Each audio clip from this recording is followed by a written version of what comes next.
తీన్మార్ మల్లన్న గత కొన్ని రోజులుగా తెలంగాణలో ఎక్కువగా వినిపిస్తున్న పేరు ఇది. జర్నలిస్టుగా కెరీర్ మొదలుపెట్టి ప్రస్తుతం ఎమ్మెల్సీ వరకు ఎదిగిన ఈయన ఇప్పుడు రాష్ట్రంలోనే హాట్ టాపిక్ గా మారారు.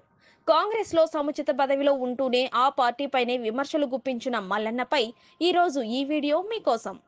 యాదాద్రి భువనగిరి జిల్లాలో జన్మించిన తీన్మార్ మల్లన్న అలియాస్ చింతపండు నవీన్ కుమార్ ఉస్మానియా యూనివర్సిటీ నుంచి పొలిటికల్ సైన్స్, హైదరాబాద్ జేఎన్టీయూ నుంచి ఎంబీఏ పూర్తి చేశారు.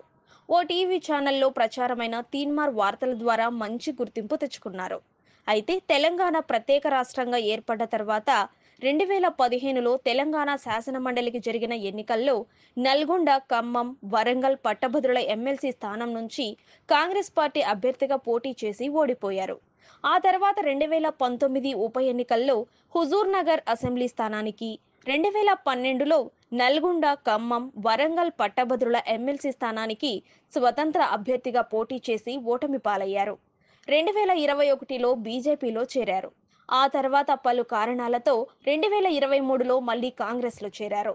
2024లో జరిగిన వరంగల్, ఖమ్మం, నల్గొండ పట్టభద్రుల ఎమ్మెల్సీ స్థానానికి జరిగిన ఉప ఎన్నికల్లో కాంగ్రెస్ అభ్యర్థిగా పోటీ చేసి ఎమ్మెల్సీగా ఎన్నికయ్యారు. ఇక మల్లన్న పాలిటిక్స్ విషయానికొస్తే బీఆర్ఎస్ ప్రభుత్వం హయాంలో పలు కేసుల్లో మల్లన్నను 2021లో అరెస్టు చేసి విడుదల చేసిన సమయంలో జైలు ముందు నుంచే తెలంగాణలో కొత్త పార్టీ రాబోతోందని, తెలంగాణ నిర్మాణ పార్టీని ప్రకటించారు. ఆ తర్వాత కొన్ని రోజులు సైలెంట్ అయ్యారు. ఇక రీసెంట్ గా తెలంగాణ ప్రభుత్వం ప్రతిష్టాత్మకంగా చేపట్టిన కులగణన సర్వేలో బీసీలకు అన్యాయం జరిగిందని, వారిని తక్కువ చేసి చూపించారని సొంత ఛానల్ లైవ్ లో వివాదాస్పద వ్యాఖ్యలు చేశారు. అంతేకాదు లైవ్ లోనే నివేదికను కాల్చేశారు. రెడ్డి సామాజిక వర్గంపై అనుచిత వ్యాఖ్యలు చేశారు.